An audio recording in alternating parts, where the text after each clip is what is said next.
बस आप ही के काम पे काम चल रहा है। मैं आपको थोड़ी देर में मेल कर देता हूँ। हाँ सर, मैं घर पर ही हूँ। हाँ हाँ ठीक है, मैं आपको अपना लोकेशन व्हाट्सएप कर देता हूँ। मैं बात कर रहा हूँ। सुन क्यों नहीं रही तुम लोग थोड़ी देर शांत नहीं रह सकते हो? सॉरी सर, मैं भी फाइल कंप्लीट करके देता हूँ sir. Okay sir, okay okay. अरे यार, ये आदमी अपने आप को समझता क्या है? दिन भर मैं यहाँ काम कर रहा हूँ, घर पर हूँ, लॉकडाउन का समय चल रहा है और ये फोन पर मेरे को गालियां दे रहा है, ऑनलाइन मीटिंग्स में डांट रहा है। ऊपर से देखो इनकी महाभारत शुरू हो जाती है। ये लोग ना चैन से जीने देते ना मरने देते। आदमी करे तो करे क्या। चलो जल्दी से मेल करके आज के काम से छुटकारा पा लेता हूँ। हरे कृष्णा, हरे कृष्णा। अरे रुको भाई, आता हूँ। अब कौन आ गया? हरे कृष्णा। अरे भाई, कौन हो? कहां से आए हो? हरे कृष्णा, हम इस्कॉन मंदिर से हैं। आप लोगों को जन्माष्टमी का आमंत्रण देने आए हैं। इस्कॉन मंदिर? ये शब्द कहीं सुना सुना सा लग रहा है। आप लोग का मंदिर वृंदावन में है ना? अंग्रेज मंदिर, अंग्रेज मंदिर हरे रामा हरे कृष्णा वाला। क्यों, सही है ना? जी हाँ। तो आप लोग वृंदावन से यहाँ हमारे होशंगाबाद में जन्माष्टमी का आमंत्रण देने आए हैं? जी नहीं, यहाँ मीनाक्षी चौक में LIC बिल्डिंग के सेकंड फ्लोर में हमारा इस्कॉन केंद्र है। अच्छा अच्छा। आज जन्माष्टमी के उपलक्ष्य में वहां पर बहुत बड़ा कार्यक्रम है। आप लोग अपने परिवार सहित अवश्य पधारे।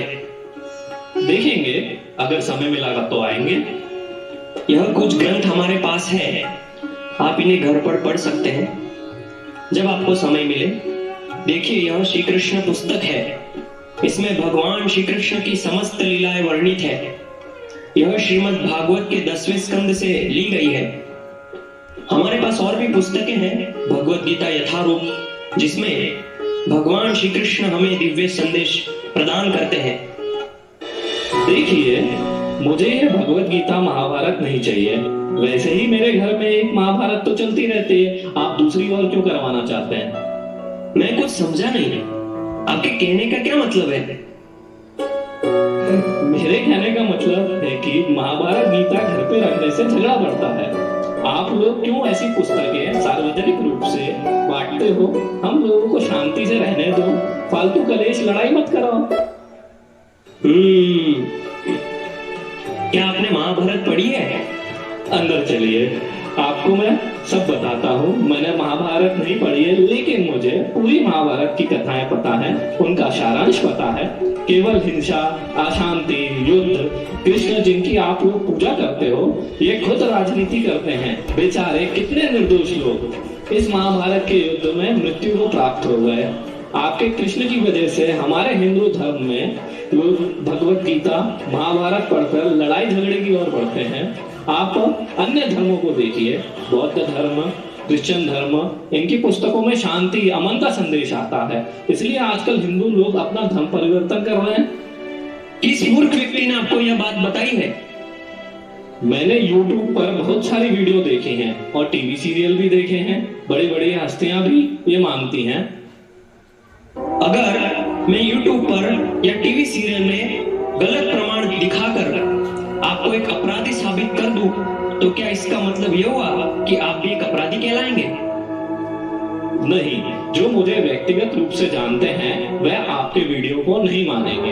अगर कोई मेरे व्यक्तित्व का गलत प्रमाण देगा तो मैं उसके खिलाफ कार्रवाई कर लूंगा। ठीक उसी प्रकार जो भगवान को नहीं जानते, जिनकी श्रद्धा नहीं भगवान के प्रति और ना ही उनके प्रतिनिधि प्रामाणिक गुरु के प्रति है, क्या ऐसे लोग वास्तव में भगवान को जान पाएंगे?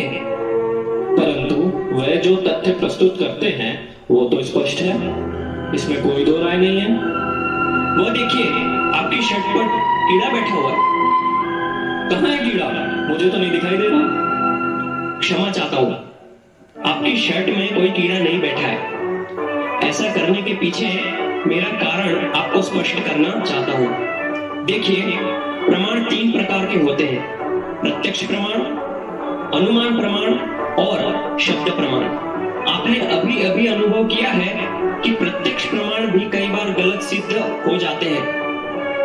फिर कुछ लोग अपनी सीमित इंद्रिया, बुद्धि और मन से अनुमान लगाने लगते हैं, परंतु अंततः वह भी गलत सिद्ध हो जाता है। तो आपके कहने का मतलब ये हुआ, महाभारत में जो बताया गया है वह सब गलत है, काल्पनिक है। जिस तरह वह कीड़ा वास्तव में आपकी एक कल्पना थी। नहीं, महाभारत काल्पनिक नहीं है।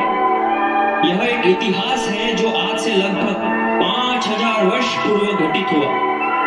परंतु जो असुरगण हैं, उन्होंने इस महाभारत कथा और अन्य शास्त्रों को हमारे सामने तोड़ मरोड़ कर प्रस्तुत किया है, जिससे हमारे मन में बहुत सी भूल धारणाएं बन चुकी हैं, जिससे हमारे मन में भगवान और उनके शुद्ध भक्तों के प्रति द्वेष भावना जागृत कर दी गई है।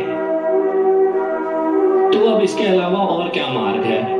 जो हमें दिखाया जा रहा है, बताया जा रहा है, हम उसी को तो स्वीकार करेंगे। मैं आपसे एक प्रश्न पूछता हूँ, क्या आप अपने बच्चे को ऐसे स्कूल में पढ़ाना चाहेंगे जहां बहुत अच्छे अच्छे टीचर्स हो, पढ़ाई की अच्छी फैसिलिटी हो, स्कूल की फीस भी बहुत कम हो, लेकिन वह स्कूल न तो एमपी बोर्ड के द्वारा अफिलिएटेड है, ना ही सीबीएस के द्वारा प्रमाणित है? नहीं, मैं अपने बच्चे को अच्छे सीबीएसई बोर्ड से एफिलिएटेड स्कूल से ही पढ़ाऊंगा। जो स्कूल सरकार द्वारा प्रमाणित ना हो, उस स्कूल में कौन अपने बच्चे को पढ़ाना चाहेगा? ठीक उसी प्रकार अगर आपको अध्यात्म और शास्त्रों को सही रूप में जानना है, तो आपको एक प्रामाणिक गुरु शिष्य परंपरा में आए एक गुरु की शरण लेनी होगी। उनसे विनम्र होकर जब आप उनसे प्रश्न करेंगे, तो वह आपको वास्तविक ज्ञान प्रदान करेंगे। अब आप सोच रहे होंगे कि यह इस्कॉन वाले बनावटी ज्ञान बता रहे हैं, लेकिन अगर आप भगवत गीता में 4थे अध्याय के 2 श्लोक में पढ़ेंगे, एवं परंपरा प्राप्तम इमं राजर्षयो विदुः, यह ज्ञान गुरु शिष्य परंपरा के द्वारा प्राप्त किया जाना चाहिए, अन्यथा केवल आधा अधूरा ज्ञान लेकर आप निष्कर्ष तक नहीं पहुंच पाएंगे। अतएव आपको एक प्रामाणिक संप्रदाय के अंदर ही आध्यात्मिक ज्ञान प्राप्त हो सकता है। बाकी अन्य मार्ग, टीवी सीरियल, यूट्यूब, असुर द्वारा लिखी गई पुस्तकें आपको भले ही आकर्षक और सरल लगे, परंतु यह सब आपको पथ भ्रष्ट कर देगा। क्या आप लोगों के पास प्रामाणिक ज्ञान है? अगर है तो मुझे बताइए कि भगवान श्री कृष्ण ने इतना बड़ा युद्ध क्यों करवाया? धर्म की स्थापना तो शांति से बैठकर भी हो सकती थी। इतने निर्दोष निर्मल लोगों की हत्या क्यों हुई? क्या आपको वास्तव में ऐसा लगता है कि भगवान ने जानबूझकर युद्ध करवाया? चलिए मैं आपको वास्तविकता से परिचय कराता हूँ। जो भी मैंने आचार्य श्रील प्रभुपाद की पुस्तकों और प्रवचनों से सुना है और गुरु महाराज की वाणी का साक्षात्कार किया है, वह मैं आज आपको बताऊंगा। महाभारत युद्ध से पहले भगवान श्री कृष्ण पांडवों के पक्ष में शांति दूत बनकर कौरव की सभा में शांति का प्रस्ताव रखने गए थे। क्या यह आपको पता है? नहीं, ये मुझे नहीं पता है पंडित जी। भगवान श्री कृष्ण कैसे शांति दूत बनकर वहां जा सकते हैं? वे तो स्वयं द्वारका के राजा हैं और वे भगवान भी हैं। वे क्यों शांति दूत बनेंगे? आप मुझे थोड़ा और विस्तार से बताइए। ठीक है, आप थोड़ा धैर्य से ये दिव्य कथा सुनिए। जब भगवान श्री कृष्ण ने शांति दूत बनकर हस्तिनापुर जाने का निश्चय किया, तब पांडवों में ज्येष्ठ धर्मराज, मैं समझ नहीं पा रहा हूँ कि आप हस्तिनापुर एक शांति दूत बनकर क्यों जा रहे हैं। रणभूमि में अपने शत्रुओं का दमन और उनका विनाश करने वाले श्री कृष्ण अब वहाँ शांति दूत बनकर जाएंगे। वह लोग ना तो सत्य सुन सकते हैं और ना सत्य बोल सकते हैं, और आपका उन अधर्मियों की सभा में शांति का प्रस्ताव देना। केशव, उन्होंने मेरे प्रिय भाइयों का एवं पांचाली का अपमान किया, लेकिन मैंने उसे सहन कर लिया। परंतु अगर वे आपका अपमान करेंगे, आपके प्रति दुर्व्यवहार करेंगे, तो यह हमारे लिए असहनीय होगा। मैं इसके लिए अपने आप को कभी क्षमा नहीं कर पाऊंगा। कृष्ण। हे धर्मराज, आप निश्चिंत रखें, इस पृथ्वी के समस्त राजा भी मेरे सामने नहीं टिक सकते। अगर मेरे हस्तिनापुर जाने से यह अवश्यंभावी युद्ध टल जाए और पांडवों को न्याय एवं उनका अधिकार मिल जाए, तो फिर मुझे अपना अपमान स्वीकार है। सभी वरिष्ठ जन ने आपका प्रस्ताव मान भी लिया, लेकिन दुर्योधन और शकुनी मामा वह कभी हमें अधिकार नहीं देंगे। हे प्रिय युधिष्ठिर, मुझे अच्छी तरह से ज्ञात है कि दुर्योधन और उसका कुटिल शकुनी मामा शांति का प्रस्ताव ठुकरा देंगे। मेरे प्रयास भले ही असफल हो जाएं, परंतु भविष्य में आने वाली सहस्त्र पीढ़ियों को मैं हिंसक, बिना कारण युद्ध कराने वाले कौरवों के हत्यारे कहने का अवसर प्राप्त नहीं होने दूंगा। हम तो शांति चाहते हैं, लेकिन अगर कौरव युद्ध चाहते हैं तो अवश्य हमें उनकी इच्छा को पूर्ण करना होगा। आप वास्तव में कृपा और दया की मूर्ति हैं। हम लोग अपने जीवन में घटित होने वाले क्षणिक सुख और दुख के लिए व्यर्थ चिंतित होते हैं, किंतु जो आपके पूर्ण शरणागत है उसे वर्तमान, भूतकाल और भविष्य के लिए चिंता नहीं करनी चाहिए। आपके दिव्य लीलाओं को सामान्य मनुष्य के लिए समझ पाना अति दुष्कर है। प्रभु, अगर आपने हस्तिनापुर जाने का दृढ़ निश्चय कर ही लिया है तो आप जाइए और यथार्थ शांति प्रस्ताव स्थापित कीजिए।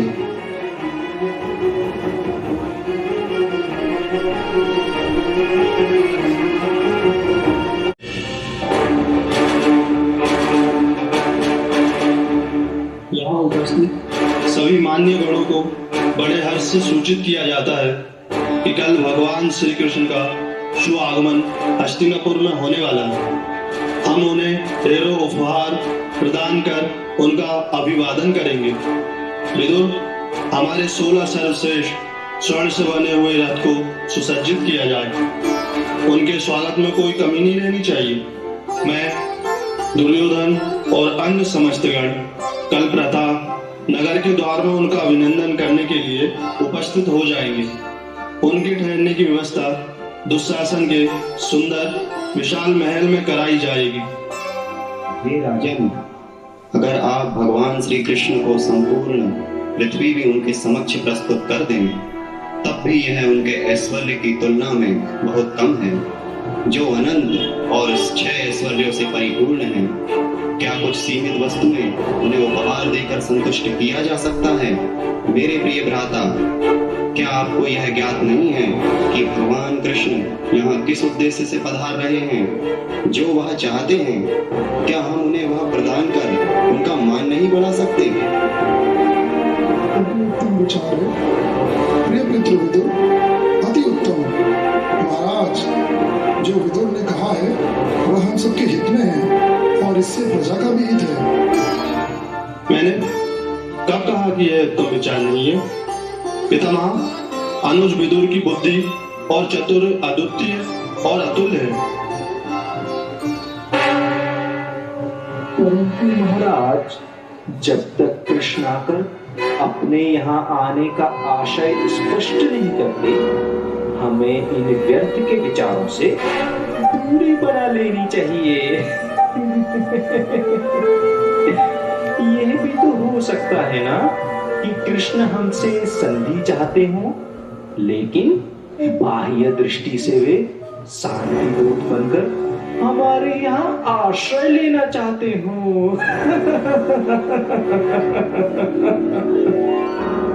हाँ पिताश्री, जो मामा कह रहे हैं इसकी संभावना भी तो हो सकती है। हमारी मति मारी गई है, जिसके कारण हमारे भीतर यह विचार आ रहा है, जो समस्त ब्रह्मांड के जीवों को आश्रय प्रदान करते हैं, जिनके चरणों में ब्रह्मा, शिव, इंद्र, चंद्र, सूर्य जैसे महानतम देवता नतमस्तक होते हैं, उन्हें यह हस्तिनापुर क्या आश्रय देगा? उनकी शक्तियों एवं ऐश्वर्यों का आकलन करना मूर्खता है शकुनी। मेरे प्रिय महाराज, प्रलोभन देकर कृष्ण को हमारे पक्ष में करना धूर्तता सिद्ध होगी। भगवान कृष्ण और धनुर्धर अर्जुन को अलग करना असंभव है। हाँ पुत्र धृतराष्ट्र, श्री कृष्ण के यहाँ आने का प्रयोजन स्पष्ट है, पांडवों और तुम्हारे पुत्रों के मध्य शांति स्थापित करना। असंभव, जो असंभव और अकल्पनीय है, इसके बारे में व्यर्थ वार्तालाप करना समय नष्ट करना है पितामह श्री। पिताश्री, अगर वह कृष्ण पांडवों के पक्ष में ही रहना चाहता है तो उसे इतनी भेंट, उपहार, सम्मान देने की क्या आवश्यकता है? कहीं ऐसा ना हो कि वह हमारे दिए गए सम्मान को हमारी निर्बलता समझ ले। तुम्हारा विवेक मर चुका है, या तो तुम्हारी बुद्धि का संतुलन खो चुका है। तुम अपने साथ साथ इस पूरे कुरुवंश का विनाश करने के लिए क्यों तुले हुए हो? मुझे किसी की परवाह नहीं है पितामह। मेरा आत्मसम्मान मुझे सबसे प्रिय है। मैं पांडवों को अपने साम्राज्य का एक हिस्सा भी नहीं दूंगा। मेरे पास एक युक्ति है पिताश्री। जैसे ही कृष्ण कल यहाँ आता है, हम उसे बंदी बना लेंगे और उसे काल कोठरी में बंद कर देंगे। फिर देखते हैं कि वह क्या करेगा। धृतराष्ट्र, तुम्हारे पुत्र का बुरा समय आ चुका है और तुम मूर्खों की तरह अपने पुत्र के मुंह पाश में बंधे हुए हो। दुर्योधन, तुम निपट मूर्ख हो। अगर भगवान कृष्ण चाहे तो एक क्षण में पूरे कुल को विध्वंस कर सकते हैं। हमारे प्राणहीन शरीर को अग्नि देने के लिए एक भी उनका वंशज शेष नहीं बचेगा। अब मैं यहाँ एक क्षण भी नहीं रुकना चाहता।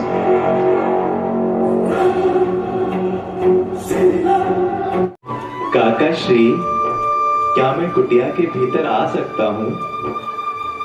प्रभु, आप यहाँ कैसे कृष्ण? कहीं मैं कोई स्वप्न तो नहीं देख रहा? काका श्री, आप मुझे भीतर भी बुलाएंगे या नहीं? हाँ, क्यों नहीं। अंदर आइए कृष्ण। इस गरीब दासी पुत्र की कुटिया को पवित्र कीजिए। अरे सुनती हो? देखो, प्रभु कृष्ण यहाँ आए हैं। आसन ग्रहण कीजिए कृष्ण। इस निर्धन की कुटिया में आपके शुभ चरण पड़े हैं। अब यह कुटिया पवित्र हो गई। मेरे स्वामी ने एक दिन मुझे बताया था कि आप अकिंचन गोचर हैं, अर्थात निर्धनों पर भी अपनी कृपा दृष्टि बनाए रखते हैं। आप उन्हें भी अपने दुर्लभ दर्शन प्रदान करते हैं। अन्यथा यह कैसे संभव हो पाता कि इस पूरे जगत की नियंता, सबके स्वामी, जिनकी सेवा सहस्र लक्ष्मी करती है, वे द्वारिकाधीश श्री कृष्ण इस निर्धन, वृद्धा एवं स्वर्गवासी महाराज विचित्र वीर्य की दासी पुत्र की कुटिया में आप दर्शन देने आते हैं। काकी, आपके कहने का आशय मैं नहीं समझ पा रहा हूँ। कदाचित मुझे बहुत जोरों से भूख लगी है। सुलभा, भगवान को कुछ भोग दो। तुम बातें करने बैठ गई। हाँ, मैं कुछ देखती हूँ। प्रभु, कुछ क्षण रुके, मैं अभी आपके लिए कुछ लेकर आती हूँ।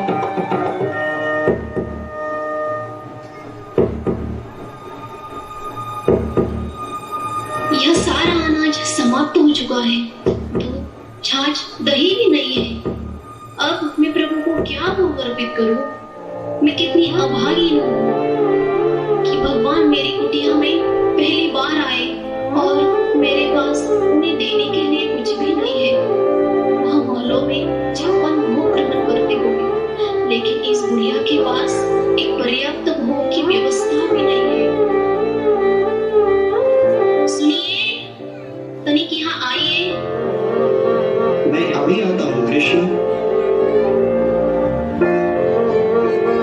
क्या हुआ?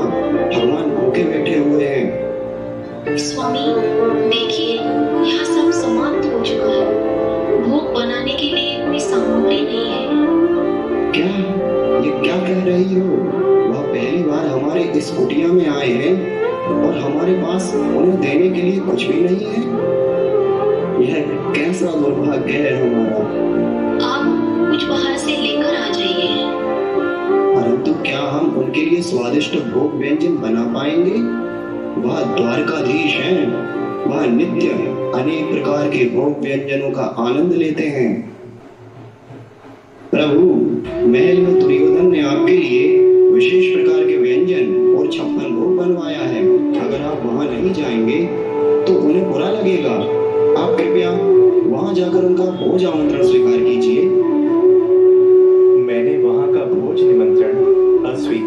दिया और मैं आपके घर आ गया। अतएव मैंने मन बना लिया है कि मैं यही भोजन ग्रहण करूंगा। अगर आपने यहाँ भोजन करने का निर्णय कर लिया है तो कुछ क्षण प्रतीक्षा कीजिए, मैं अभी आता हूँ। काका विदुर, आप मुझे छोड़कर कहाँ जा रहे हैं? कृष्ण, मैं अभी आया। जब तक तुम अपनी काकी से बातें करो। काकी, मेरी भूख बढ़ती जा रही है, मुझे कुछ दीजिए, अन्यथा मैं यहाँ से चला जाऊंगा। क्या ये केले में प्रभु को दो? परंतु इतने केले से क्या उनकी भूख मिट जाएगी? सहस्रों प्रकार के भोग व्यंजन का प्रतिदिन स्वाद लेने वाले क्या इस केले से तृप्त हो जाएंगे? बुआ, अब और प्रतीक्षा नहीं होती, शीघ्र मेरे लिए कुछ लेकर आइए।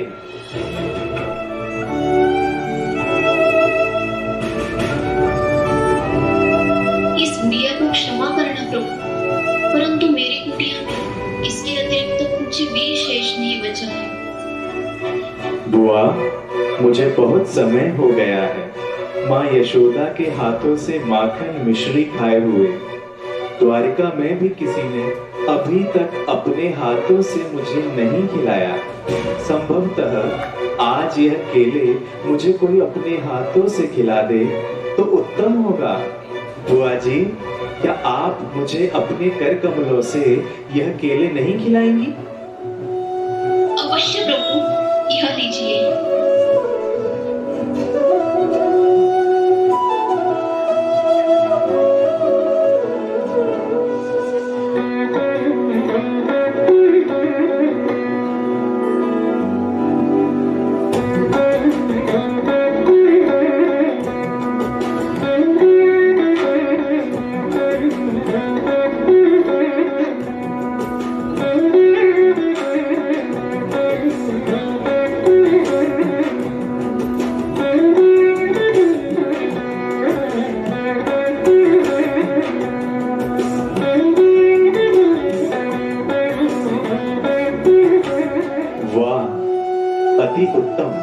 अति उत्तम बुआ, ऐसा स्वादिष्ट भोग तीनों लोकों में नहीं प्राप्त होगा। द्वारिका में भी महारानी रुक्मिणी सत्यभामा ने इतना स्वादिष्ट व्यंजन नहीं बनाया। बहुत समय बाद आज मेरा मन इस भोग को ग्रहण करने से तृप्त हुआ है। सुलभा, यह तुम क्या कर रही हो? हे मित्र काका, रुक जाइए। क्या आप नहीं देख पा रहे हैं कि काकी दिव्य परम आनंद में स्थित हैं? वे भावावेश होकर यह छिलके मुझे प्रेम वश खिला रही हैं। भगवान, आप यह छिलके मत खाइए। हे प्रभु, मुझे क्षमा करें। विदुरानी, तुम उन्हें छिलका क्यों खिला रही हो? स्वामी, मैं तो इन्हें केला खिला रही थी, परंतु मुझे पता ही नहीं चला कि मैं उन्हें कब छिलका खिलाने लगी। मैं कुछ दूध, फल, मिष्ठान आदि लेकर आया हूँ, उन्हें यह दो।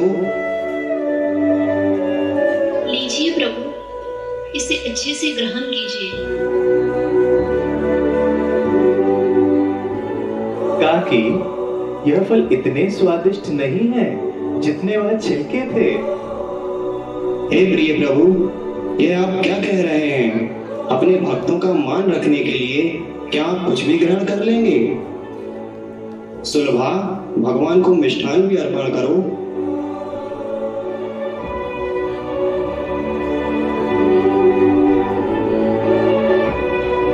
कोई केले का छिलका कैसे खा सकता है? इसका स्वाद भी कड़वा होता है। यहाँ तक कि बंदर भी केले को छीलकर खाते हैं। भक्त वत्सल भगवान श्री कृष्ण भावग्राही है। जब विदुर जी ने धृतराष्ट्र को समझाया था कि अगर वह पृथ्वी भी भगवान के समक्ष भेंट में दे दे तब भी भगवान तुष्ट नहीं होंगे, परंतु यहाँ विदुरानी जी ने भगवान को प्रेम से केले के छिलके प्रदान किए और वह उसे ग्रहण करके तुष्ट हो गए। इस लीला से भगवान हमें यह बताना चाहते हैं कि वह अपने भक्तों के प्रेम के वश में है। वह किसी अमूल्य वस्तु के लिए लालायत नहीं है।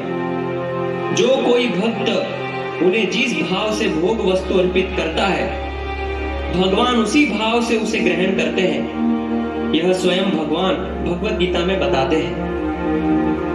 मैंने आज तक भगवान की ऐसी कोई भी लीला नहीं सुनी। अगर कोई भी व्यक्ति उन्हें प्रेम से भोग अर्पण करेगा तो क्या भगवान उसे ग्रहण कर लेंगे? क्यों नहीं? भगवान श्री कृष्ण भगवत गीता में बताते हैं, पत्रम पुष्पम फलम तोयम यो मे भक्त्या प्रयच्छति तदहम भक्तिरुपहृतम अश्नामि प्रयतात्मनः। अर्थात जो भक्त भगवान को प्रेम और भक्ति भावना से पत्र, पुष्प, फल, जल आदि उन्हें अर्पित करेंगे तो भगवान उसे अवश्य ग्रहण करेंगे। परंतु आजकल क्या होता है, अगर कोई व्यक्ति सस्ता नारियल या भोग भी भगवान को अर्पित करते हैं तो उसके बदले में वह कुछ फायदा चाहते हैं। वह भगवान के साथ भी बिजनेस करना चाहते हैं, परंतु भगवान उसे कभी भी ग्रहण नहीं करते। तो क्या फिर भगवान ने दुर्योधन द्वारा बनाया गया भोजन ग्रहण नहीं किया? नहीं। जब भगवान कृष्ण विदुर जी की कुटिया से प्रस्थान कर राजमहल की ओर जाते हैं, तब उन्हें महल के द्वार के पास दुर्योधन और शकुनी मिल जाते हैं। वह दोनों अपनी कूटनीति से भगवान को प्रलोभन देने का प्रयास करते हैं। मेरे प्रिय कृष्ण, आपने मेरे निमंत्रण को क्यों अस्वीकार कर दिया? क्या आपको स्मरण नहीं, जब द्वारिका में आपने हम दोनों पक्षों को सहायता प्रदान करने का वादा किया था? फिर यह पक्षपात कैसा? प्रिय दुर्योधन, राजनीति का एक नियम है, दूर अपने अभियान की सफलता के पश्चात ही भोजन और सम्मान स्वीकार करते हैं। अगर मेरे यहाँ आने का प्रयोजन सफल होता है तो उसके उपरांत मैं आपका निमंत्रण अवश्य स्वीकार करूंगा। कृष्ण, आप महान राजनीतिज्ञ हैं। आपका कथन 100% सही है, परंतु मैंने और भांजे दुर्योधन ने आपको सदैव अपना माना है। आप पराये नहीं हैं, अपितु हमारे परिवार के माननीय सदस्य हैं। भला हमसे ये औपचारिकता कैसी? अभी भी ज्यादा देर नहीं हुई। कृष्ण, आप हमारे महल आकर स्वादिष्ट व्यंजन का स्वाद ले सकते हैं। कदाचित आपका कहना सही है, हम सभी एक परिवार के सदस्य हैं, तो फिर आपका पांडवों के प्रति पक्षपात कैसा? पांडव आपके सगे भांजे ना सही, परंतु महाराज धृतराष्ट्र तथा राजमाता गांधारी के सगे भतीजे हैं और दुर्योधन के चचेरे भाई हैं। और रही आपके महल में भोज करने की बात, तो एक व्यक्ति दो परिस्थिति में दूसरे के घर में भोजन ग्रहण करता है। प्रथम तो यह कि उसे बहुत ज्यादा भूख लगी हो, और द्वितीय उस घर के परिजनों से उसका स्नेह हो। तो ना ही मैं भूखा हूं और ना मेरा स्नेह आपके प्रति है, क्योंकि आप पांडवों के द्वेषी हैं, अतएव आप मेरे स्नेह के पात्र नहीं हैं। कृष्ण, आपका हमारे साथ ऐसा व्यवहार शोभा नहीं देता। हमारे बीच कभी कोई शत्रुता नहीं रही और ना ही मैं चाहता हूं कि आगे भी कभी शत्रुता बने। अतएव आपको राजसभा में हमसे मित्रवत व्यवहार करना होगा। फिर भले आपका यहां आने का प्रयोजन सफल हो या नहीं, हे देवकी पुत्र, आपकी अस्वीकृति और कटाक्षपूर्ण व्यवहार आपके मान प्रतिष्ठा के लिए अनुकूल नहीं है। दुर्योधन, तुम प्रेम सम्मान करने का दिखावा भी अच्छे से नहीं कर पाते। वास्तव में तुमसे इसकी अपेक्षा रखना मूर्खता है। सत्य कहूं तो तुमने बचपन से ही पांडवों से ईर्ष्या की है। जो पांडवों से घृणा करता है वह मुझसे भी घृणा करता है, और जो पांडवों से प्रेम करता है वो मुझे भी प्रेम करता है। कृष्णा, आप तो दुर्योधन की बातों का बुरा मान गए। उसे अपना अनुज समझकर क्षमा कर दीजिए।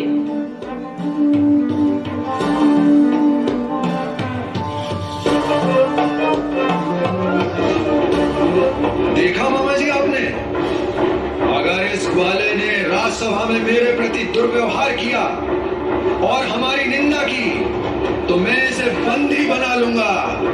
फिर देखते हैं कि ये कैसे पांडवों की रक्षा करता है।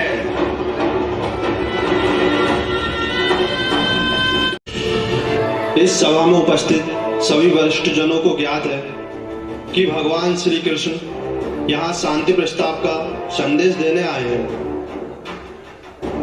हे प्रिय कृष्ण, आप समस्त जीवों के हितैषी एवं शुभ चिंतक हैं। निश्चित ही रूप से आप यहाँ मेरे पुत्रों और पांडु के पुत्रों दोनों का हित और भला चाहते हैं। आपने सही कहा महाराज। भगवान सबके हृदय को भली भांति जानते हैं। इस जगत में उनसे कुछ भी छुपा नहीं है। परंतु मैं भगवान से क्षमा चाहता हूँ। मैं एक बूढ़ा लाचार अपने पुत्र दुर्योधन की असम्मति से आपके प्रस्ताव को स्वीकार करने में असमर्थ हूँ। हे प्रभु, कृपया मेरे दुष्ट पुत्र को समझाने की कोशिश करें कि वह मेरी आज्ञाओं का पालन करे और वह अपने अन्य बड़ों जैसे विदुर, भीष्म और गांधारी की सलाह को सुने। हे मेरे प्रिय कौरव राज, मैं पांडवों और कौरवों के बीच प्रेम एवं शांति स्थापित करने के उद्देश्य से हस्तिनापुर आया हूँ। कुरुवंश का इतिहास दोष और कलंक से रहित रहा है और इसके सभी पितृवंशज महान राजर्षि थे जो इस वंश की गरिमा और सम्मान की सदैव रक्षा करते रहे हैं। वर्तमान समय में अगर हम अपने महान पूर्वजों के पद चिन्हों पर नहीं चलेंगे तो यह कुरुवंश की महिमा प्रसिद्धि सब धूमिल हो जाएगी। अतएव मेरा आपसे अनुरोध है कि आप अपने दुष्ट पुत्र को कुल का सम्मान समाप्त करने से रोकें। दुर्योधन को अपने चचेरे भाइयों के प्रति घृणित दुर्भावना को त्यागना होगा। हे प्रिय भ्राताश्री, भगवान का कथन राजोचित है। कुरुवंश की गरिमा और राजर्षि परंपरा को बचाने का दायित्व अब हमारे ऊपर है। यहाँ उपस्थित सभी प्रिय आदरणीय जन, मैं आप सभी से पांडवों के प्रति न्याय की अपेक्षा रखता हूँ। हे भरत के वंशज, आपको स्मरण है आपके पुत्रों ने पांडवों को लाक्षागृह में जलाने का प्रयास किया। जुआ मंडप में षड्यंत्र के द्वारा पांडवों की भार्या का भरी सभा में चीरहरण करने का प्रयास किया। अज्ञातवास अवधि समाप्त होने के पश्चात भी उन पर आक्रमण करने की चेष्टा की गई। आप सारे भाइयों में अग्रज हैं। आपके अनुज के पुत्रों और उनकी पुत्र वधू का उत्तरदायित्व तो आपका था। उन्होंने आप पर विश्वास किया था और वे अब भी आपसे न्याय और प्रेम की आशा रखते हैं। हे राजन, मैं आपके पुत्रों तथा अनुज पांडु के पुत्रों दोनों का कल्याण चाहता हूं। दुर्योधन, अब तुम ही अपने चचेरे भाइयों को उनका अधिकार प्रदान कर शांति स्थापित कर सकते हो। इस कुल की प्रतिष्ठा और मर्यादा अब तुम्हारे हाथों में है। पांडवों का अधिकार उसी समय समाप्त हो गया था जब उनके पिता पांडु की मृत्यु हो गई थी। हस्तिनापुर उन्हें प्राण की भीख अवश्य दे सकता है। अपनी जिह्वा पर नियंत्रण रखो दुर्योधन। इतना अहंकार एवं क्रोध तुम्हें मानव से पशु के स्तर पर ला चुका है। दुर्योधन, तुम्हारा विकृत स्वभाव तुम्हें विनाश की ओर ले जा रहा है। तुम्हें दुष्ट और नीच पुरुषों का संग छोड़कर अपने अग्रज और बुद्धिमान लोगों की सलाह माननी चाहिए। जो वास्तव में अपने स्वार्थ को जानते हैं वे अपनी इंद्रिय संतुष्टि में ना पड़कर अपने जीवन के उद्देश्य को सार्थक करने में प्रयासरत रहते हैं। अपने इंद्रियों के वश से अभिभूत होकर यदि कोई व्यक्ति अधर्म के माध्यम से अपनी इच्छाओं को पूरा करने का प्रयास करता है उसे जल्द ही अपने दुष्परिणामों का सामना करना पड़ता है।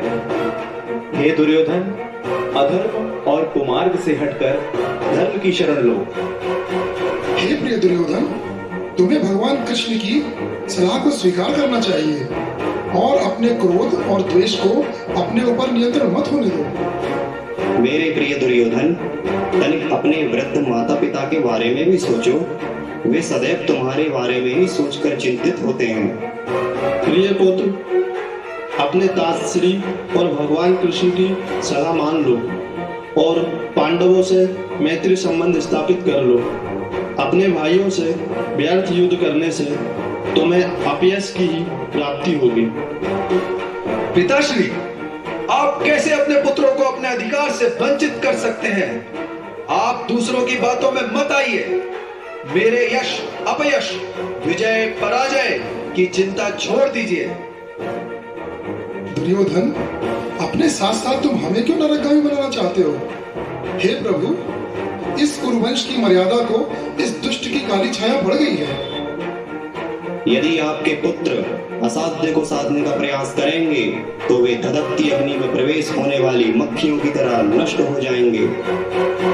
हे राजन, आपका पुत्र अज्ञान के अंधकार में डूब चुका है। वह पांडवों को न हस्तिनापुर में स्थान देना चाहता है और न ही अधिकार। मेरे पास एक अंतिम प्रस्ताव है। मेरी अपेक्षा है कि इस प्रस्ताव को स्वीकार करने में किसी को भी हानि नहीं होगी। भगवान शीघ्र ही हमें बताएं वह अंतिम प्रस्ताव क्या है। यह प्रस्ताव दुर्योधन के लिए अनुकूल है। दुर्योधन, तुम अपने संपूर्ण साम्राज्य अपने पास रखो। समस्त सेना, अश्व, हाथी, महल सब तुम्हारा है। केवल 5 गांव पांडवों को दे दीजिए जिससे वह भविष्य में अपना जीविकोपार्जन कर सके। 5 गांव? क्या? मैं पांडवों को एक सुई की नोक के बराबर का स्थान भी नहीं दूंगा। दुर्योधन, तुम्हारी मूर्खता का परिणाम समस्त कुरुवंश भुगतेगा। अब तुम्हारा अंत निश्चित है। सैनिकों, बंदी बना लो इस ग्वाले को। अब देखता हूं कि तू कैसे पांडवों को सहायता प्रदान करता है। दाम, दंड, भेद, नीति सब प्रयोग किया, परंतु उस दुष्ट दुर्योधन ने पांडवों के लिए युद्ध के अलावा और कोई मार्ग नहीं छोड़ा। अच्छा पंडित जी, आपकी ये कथा द्वारा मैं अब प्रामाणिक रूप से भगवान श्री कृष्ण को समझ पाया। हरे कृष्ण पंडित जी।